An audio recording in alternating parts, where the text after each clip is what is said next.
Hi, welcome to the online EMS training course. I'm Marta and I'll be your guide. In this 30-minute course, we're going to learn about Marta's Environmental Management System Plan we call EMS, and how we use EMS to support implementation of our environmental policy. You can stop the course at any time and come back to where you left off to continue. We're going to start off by giving you a few questions, just to get an idea of how much you might already know about the EMS plan. Don't worry about how you score on this pre-test. It won't be counted against you. And don't worry about any questions you don't know the answer to now. At the end of the course, there will be an assessment and you'll have the opportunity to show how much you've learned about the EMS plan. After you finish the pre-test, we're going to visit the Laredo facility, where we'll meet our new employee Sam and his supervisor Joe, and join them for a tour of the property. Click on the next button at the bottom of your screen to start the course. Okay, let's see how much you already know about the EMS plan. Select the correct answer to the question and then click the Submit button at the bottom of your screen. This is Sam, our new employee, and his supervisor, Joe. Today is Sam's first day on the job at Laredo. Let's join Sam and Joe for a tour of the facility to learn more about the 4 key aspects covered in the EMS plan at Laredo. Hello, my name is Sam and I'm the new employee.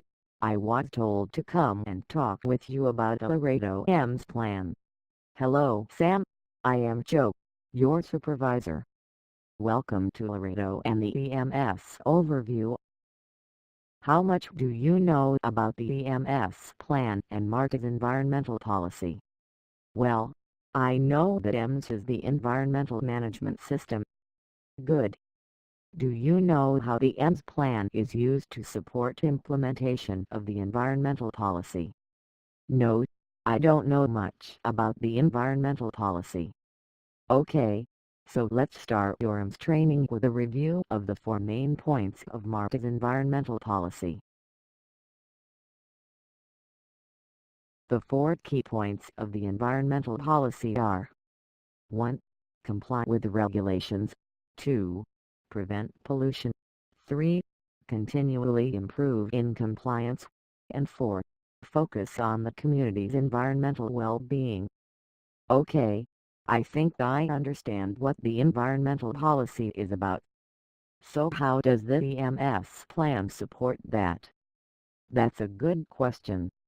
The EMS plan supports the policy by protecting the environment, saving money, achieving ISO 14001:2000 for certification for Laredo, and communicating the importance of the plan. What does the EMS plan do specifically? Before we can answer that, we need to talk about aspects, goals, and targets. Aspects are things that affect the environment, right? That's right, aspects are issues that affect the environment, and they're covered in the EMS plan. There are 4 aspects in the Laredo EMS plan, and there's an objective and a target for each aspect. I don't know what those are. The objectives are the goals that we're trying to achieve, and the targets are the way we measure our performance towards meeting those goals. So what are the specific goals and targets for the aspects at Laredo?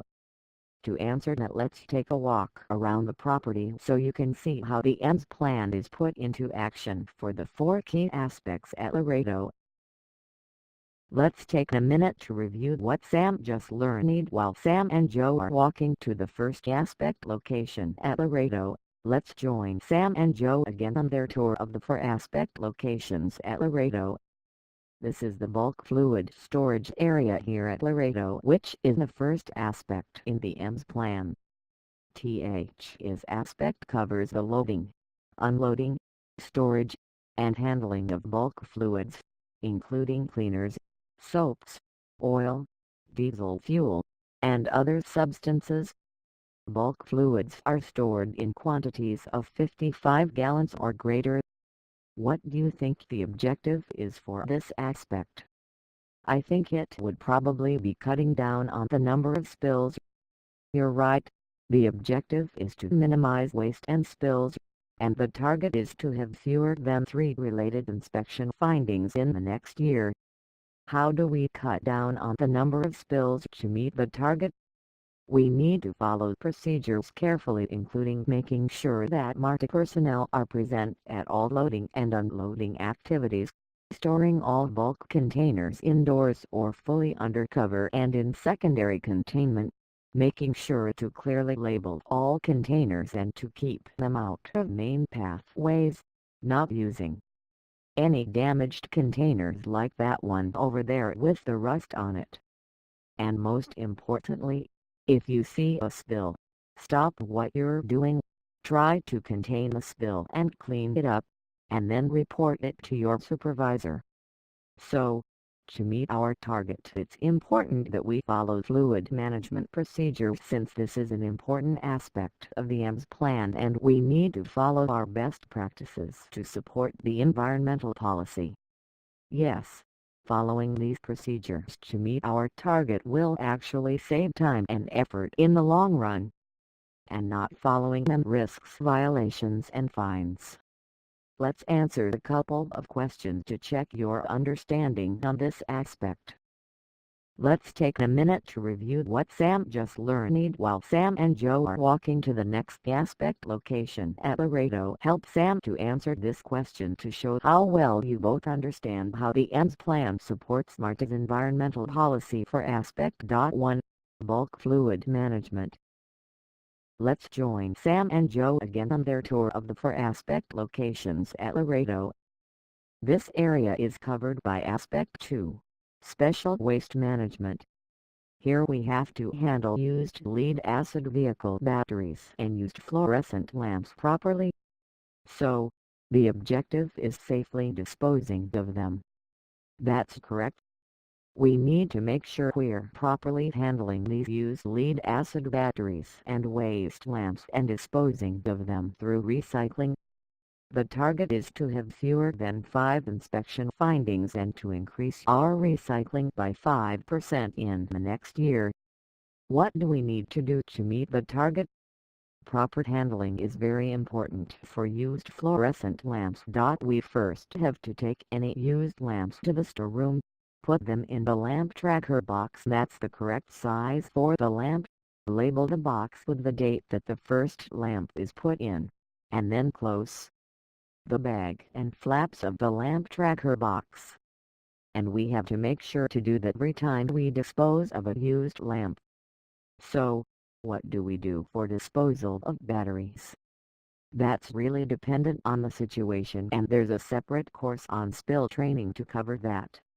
Let's take a minute to review what Sam just learned while Sam and Joe are walking to the next aspect location at Laredo.